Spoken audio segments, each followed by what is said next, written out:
What's up, ladies and gentlemen? It's your boy Wes. Welcome back to the channel. This Kaiju number 8 chapter review is coming in a bit late, but better late than never, right?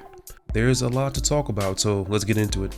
Today we're going to be checking out chapter 80. Last chapter left off with my girl Kikoru seemingly beginning to surpass her limits in the heat of battle. Or I should say slaughter, because like I said in the previous video, that wasn't even close to a battle with the way she was getting slapped and clapped up by Kaiju number 15. I don't know how I just noticed this detail because it was at the very end of the last chapter as well. But notice how Kikoru is charging ahead of her mother's phantom. She's finally pulled ahead of her, and we're about to see some wild things go down this chapter. Kikoru comes in with one big axe reversal, seemingly catching number 15 off guard, and she manages to lop off one of 15's arms in the process. During this confrontation, Kikoru's unleashed combat power rises all the way to 93%, after which Director General Itami is surprised to see this percentage is equal to Hikari, and the man has to put some more respect on Kikoru's name when he realizes that simply calling her the greatest talent of the Defense Force may honestly be underselling her as a whole. We also get some confirmation that Hikari was in fact the JDF's most powerful fighter at one point. That's a bit of information that was hinted at, since she was the primary driving force behind Kaiju number 6's defeat at the time. But I always wondered about that because of Isao also holding the title of strongest earlier on in the series. But I guess that was a title that he obtained after becoming a widower once Hikari was off the board. Nevertheless, Hikari was the strongest member of the Defense Force, and it's great to finally see that confirmed. You can just hear Captain Narumi screeching off in the distance somewhere. Kikoru finally manages to perform squadron-style axe technique number 5, titled Twin Swallows. She actually tried to perform this move like 2 chapters ago, but number 15 cut her off at the pass. I love the superhero pose afterward too. This attack hits so hard and fast that it cleaved number 15 in 3, bringing Kikoru's unleashed combat power to 94% and exposing Kaiju number 15's core for a kill shot.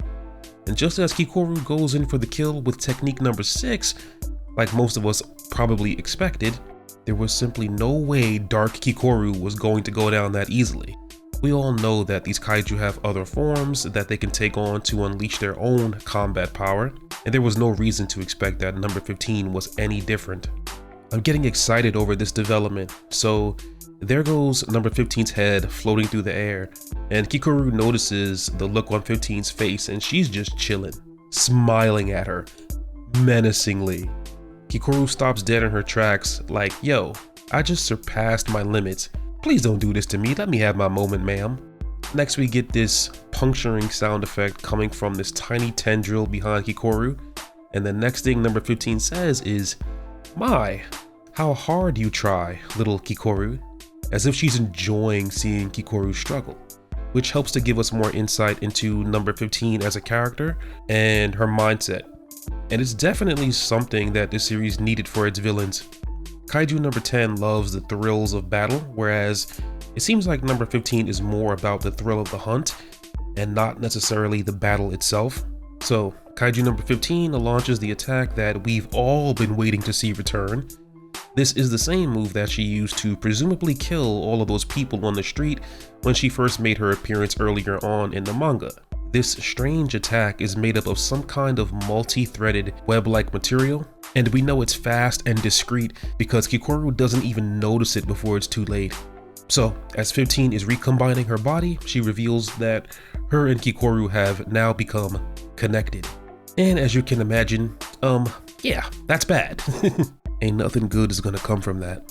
So right after that, we notice that the world around Kikoru completely disappears, which is nicely presented by the pitch black background that surrounds her in the panel.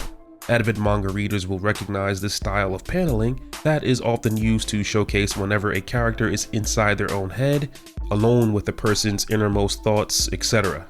This is a great usage of this art technique by Matsumoto because it allows us readers to kind of experience what Kikoru is experiencing to a degree, as she loses all forms of radio contact with Tachikawa Base. And speaking of Tachikawa Base, all the operators begin scrambling to figure out exactly what is going on and re-establish contact with her, during which Kurusu deduces that number 15 has launched some sort of psychogenic attack on Kikoru, and that attack is now throwing off her mental stability, which is in turn depleting her unleashed combat percentage rapidly. So as a side note, I want to say that I really enjoy the fact that Kaiju number 15 is not just a punchy, shooty Kaiju like Kaiju number 9 and 10 have been so far. I mean, number 9 has been shown to have an impressive amount of abilities compared to other lesser Kaiju, but Matsumoto has mostly used him to punch and shoot finger bullets, and number 15 was also punchy, shooty to a degree. So I believe it's a healthy and interesting choice to have a Kaiju with hallucinogenic abilities, and this makes me very excited for the future fights that are going to come from the other Daikaijus this arc. But I digress. Getting back to the situation at hand, Kikoru is undergoing the strain of number 15's mental attack, and it's here that Matsumoto does what he often loves to do and is quite good at actually.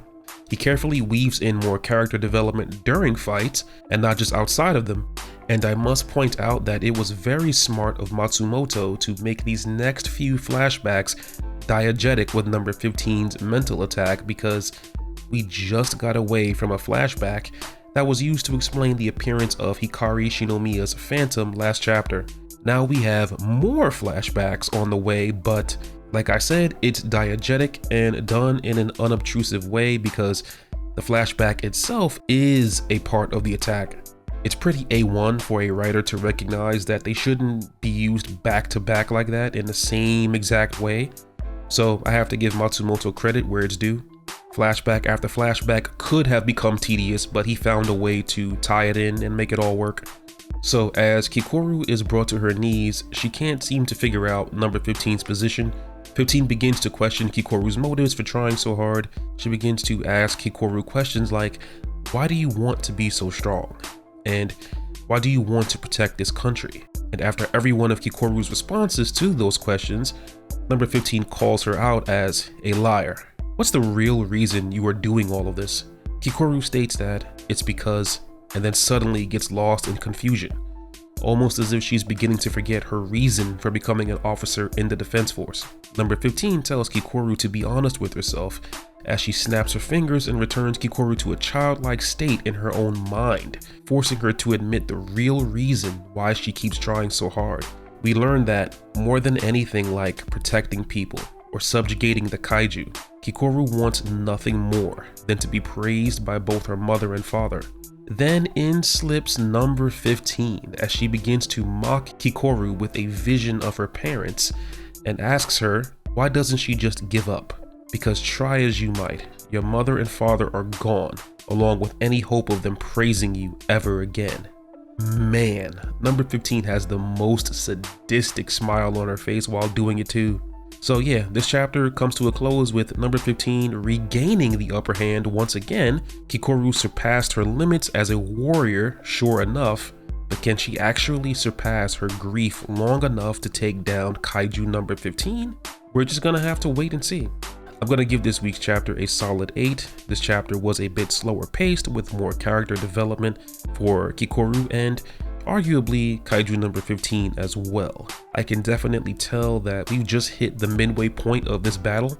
The tone for the rest of this arc to come will hinge upon how well the second half of this fight is written.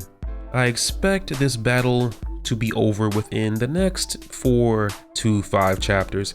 That's just the feeling that I'm getting from the pacing, so that's around the beginning half or mid half of April.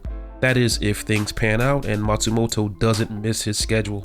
Anyway, if you folks enjoy this kind of content from me, then please like this video. That would be greatly appreciated. Consider subscribing and click the bell so that you never miss an upload. That will catch you guys on the next video. Alright, God bless. Peace.